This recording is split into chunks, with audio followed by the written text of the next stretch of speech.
I'm Kaylee, and this is my review of Jane Austen's Pride and Prejudice.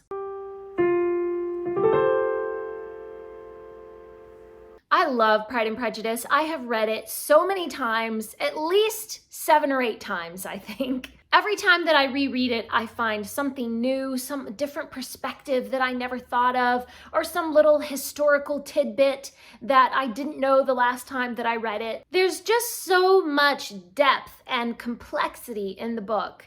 There's always something new to discover. Before we dive into all my thoughts about Pride and Prejudice, I'm gonna reach back here to our booktuber shout out book, and we're gonna shout out somebody randomly. Today's shout out goes to A Wandering Mind. I'll leave a link to their channel down in the description, so be sure to go over and subscribe to them. And if you haven't already, please do subscribe to this channel and give this video a thumbs up if you love Jane Austen. So of course the main plot of Pride and Prejudice is that Elizabeth Bennet and her sisters are eager to make the acquaintance of their new neighbors, Mr. Bingley and Mr. Darcy. They meet and they dance together at various events and balls. However, Elizabeth is frequently embarrassed by her mother's vulgar manners and her little sister's flirtations with army officers. Elizabeth has to navigate these social criticisms of her family and her sister's various romances while fending off a few proposals of her own. I just love the witty dialogue between Elizabeth and Mr. Darcy. There is so much sparkling dialogue in the whole book. It's a delight to read. The writing style is just so polished. I love Jane Austen's witty prose. There's something so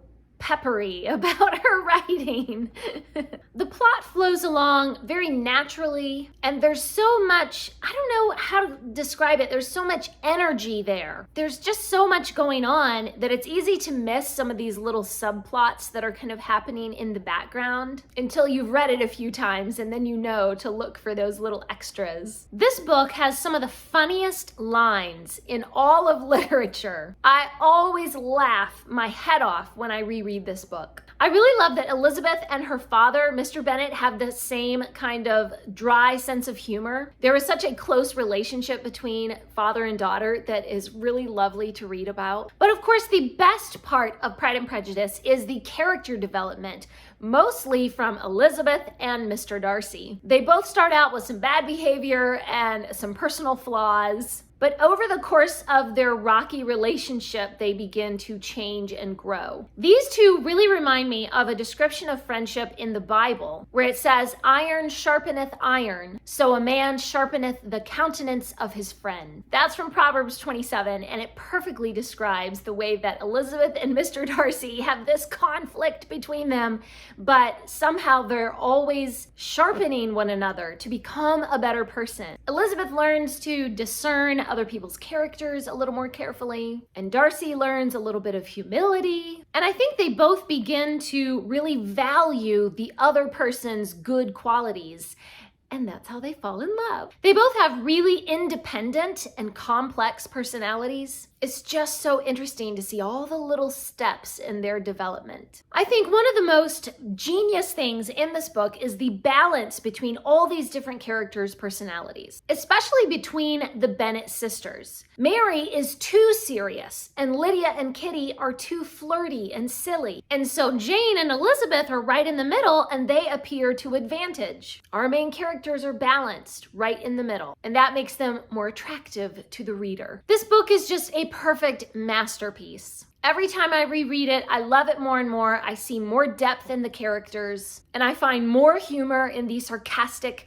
peppery writing style. Jane Austen's writing just never fails to amaze me. Even the side characters have depth. She has such a perceptive way of laying bare every thought and action of each character. There's just such exquisite insight into all the little vexations and desires of human nature. And that's why her books are so timeless. This time around, reading Pride and Prejudice, I read from this particular edition, which has related readings. I did not enjoy the related readings. There is one related reading that I did like, which is an excerpt from Daniel Poole's What Jane Austen Ate and Charles Dickens Knew. So that little excerpt from this book that was included in here, I did like because it actually actually adds to the history and the historical knowledge, of the Regency era. And so it had some bearing on the actual book of Pride and Prejudice. But the rest of the related readings are these short stories and articles and poems that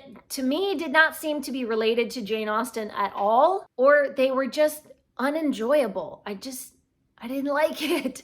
So while I love Pride and Prejudice, I do not particularly recommend this exact edition. Please leave me a comment down below and let me know, who is your favorite character from Pride and Prejudice? Of course, we're all gonna say Elizabeth Bennet because she's genius, she's wonderful. Thanks for watching, please subscribe, and remember, the right book in the right hands at the right time can change the world.